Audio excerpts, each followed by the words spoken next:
So hey guys, welcome back to the our YouTube channel called Parveen Stein boy, जहाँ पे हम बात करते हैं साइंस से जुड़ी कुछ चीज़ों के बारे में। तो गाइस, आज का जो टॉपिक है, आई होप आप सबको उसके बारे में पता भी होगा, कुछ लोगों को नहीं पता होगा। जो छोटे बच्चे हैं उनको तो बिल्कुल ही नहीं पता होगा, बट ये बहुत ही इंटरेस्टिंग टॉपिक है और हर कोई इसके बारे में जानना चाहेगा। तो टॉपिक है दी बिग बैंग। तो बिग बैंग थ्योरी के ऊपर आज हम बात करेंगे। तो गाइस, इन 1927 लैम्बर्ट्री नाम के एक एस्ट्रोनॉमर, वो एस्ट्रोनॉमर थे, तो उन्होंने क्या प्रेडिक्शन की कि जो हमारा ये पूरा यूनिवर्स है, इसकी शुरुआत एक सिंगल पॉइंट से हुई।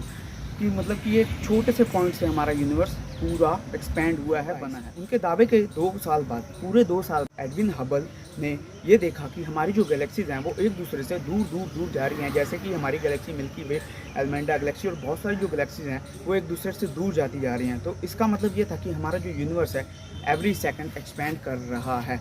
तो एक्सपैंड तो तभी कर सकता है जब कोई चीज़ किसी एक पॉइंट से उत्पन्न हुई है और एक पॉइंट से उसका बर्थ हुआ हो, तभी। अब आप मान लो यहाँ से कोई चीज़ पड़ी है, जब वो एक्सपैंड होगी तब ऐसे जाएगी, मतलब उसका एक पॉइंट से शुरुआत। To know the beginning of this whole universe we have to go back in time.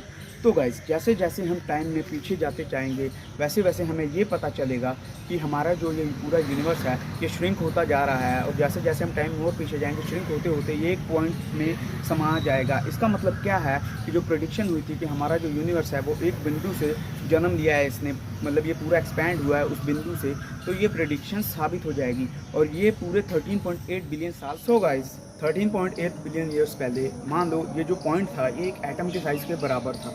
और उस वक्त इसको माना जाता है कि ये इनिशियल स्टेज थी हमारे यूनिवर्स की, मतलब ये हमारे यूनिवर्स की इनिशियल स्टेज थी, जिसको कि हम सिंगुलैरिटी के नाम से भी जानते हैं। आपने काफ़ी बार फिजिक्स में पढ़ा होगा या कहीं सुना होगा सिंगुलैरिटी टर्म, तो ये इसी के लिए यूज़ की जाती थी पहले।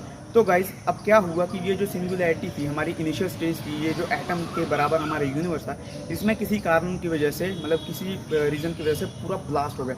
और उसी ब्लास्ट को हम कहते हैं बिग बैंग। पर ये ब्लास्ट क्यों हुआ, कैसे हुआ, इसके बारे में आज तक कुछ पता नहीं है। हो सकता है फ्यूचर में इसके बारे में जानकारी आ जाए, पर अभी तक तो जानकारी इसके बारे में मौजूद नहीं। तो गाइस, ये जो ब्लास्ट हुआ था, इसके बाद जो हमारा यूनिवर्स है वो तेज़ी से एक्सपैंड करने लग जाता है। लाइट की स्पीड के करीब करीब एक्सपैंड करने लग जाता है, उससे ज़्यादा स्पीड से ये एक्सपैंड करने लग जाता है। अब हमको पता है लाइट की स्पीड से कोई चीज़ ज़्यादा जा नहीं सकती, तो हम मान लेते हैं, साइंटिस्ट मानते हैं कि लाइट की स्पीड से ही हमारा यूनिवर्स एक्सपैंड हो गया। तो उस टाइम को हम कहते थे इन्फ्लेशन टाइम, जिस टाइम के द्वारा कि जो ये हमारा यूनिवर्स है जब ये एग्जिस्टेंस में आया तो टाइम भी उसी वक्त एग्जिस्टेंस में आया। और जो इन्फ्लेमेशन टाइम था उसमें हमारे यूनिवर्स में अपने साइज़ को 90 टाइम्स बढ़ा लिया था, वो भी सिर्फ 1 माइक्रो सेकेंड में।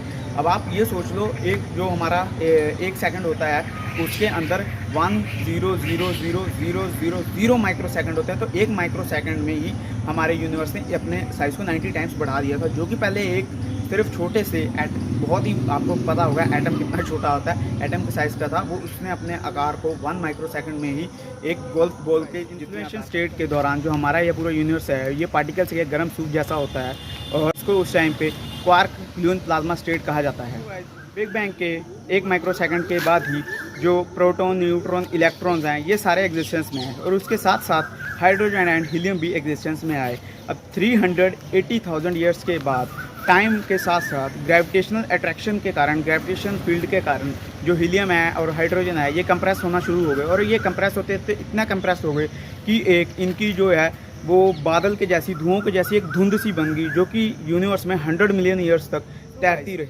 उस समय तक क्या था कि हमारे यूनिवर्स में लाइट नहीं थी, तो उसकी वजह से क्या था कि हर तरफ डार्कनेस थी। तो इस स्टेज को डार्क स्टेज ऑफ यूनिवर्स भी कहा जाता है। बिग बैंग के 4 मिलियन ईयर्स के बाद हमारे फर्स्ट स्टार का बर्थ हुआ था, और उसके साथ हज़ारों स्टार का भी बर्थ हुआ। तो उस समय तक क्या था कि हमारे पूरे यूनिवर्स में एक भी प्लैनेट फॉर्म नहीं हुआ था, क्योंकि प्लैनेट फॉर्म होने के लिए कुछ कॉम्प्लेक्स एलिमेंट्स की ज़रूरत थी, और वो जो कॉम्प्लेक्स एलिमेंट्स थे वो भी हमें कुछ टाइम के बाद हमारे स्टार्स के अंदर से ही प्राप्त हुए थे। जिन कॉम्प्लेक्स एलिमेंट्स की हमें ज़रूरत थी हमारे प्लैनेट्स को फॉर्मेशन के लिए या प्लैनेट्स बनाने के लिए, वो जो हमारे कॉम्प्लेक्स एलिमेंट्स थे वो स्टार्स की टूटने की वजह से पूरे यूनिवर्स में फैल गए और काफ़ी साल तक ऐसे ही घूमते रहे। उसके बाद वो जो एलिमेंट्स थे वो धीरे धीरे ग्रेविटेशन पुल की वजह से एक दूसरे के पास आते गए, और उसी से सारे प्लैनेट्स एंड स्टार का फॉर्मेशन हुआ। और इसी तरह 4.6 बिलियन ईयर्स पहले हमारे सन का भी फॉर्मेशन हुआ, और उससे बची हुई धूल से और अदर एलिमेंट्स से मिलके बहुत सारी गैलेक्सीज़ का फॉर्मेशन हुआ, और हमारी मिल्की वे गैलेक्सी का भी फॉर्मेशन हुआ। सब आज की हमारी वीडियो में हमने ये जाना कि बिग बैंग कैसे हुआ था या बिग बैंग क्या था, और हमने ये जाना इनिशियल स्टेज क्या थी, डार्क स्टेज क्या थी, कैसे हमारा यूनिवर्स फॉर्म हुआ, कैसे स्टार्स फॉर्म हुआ।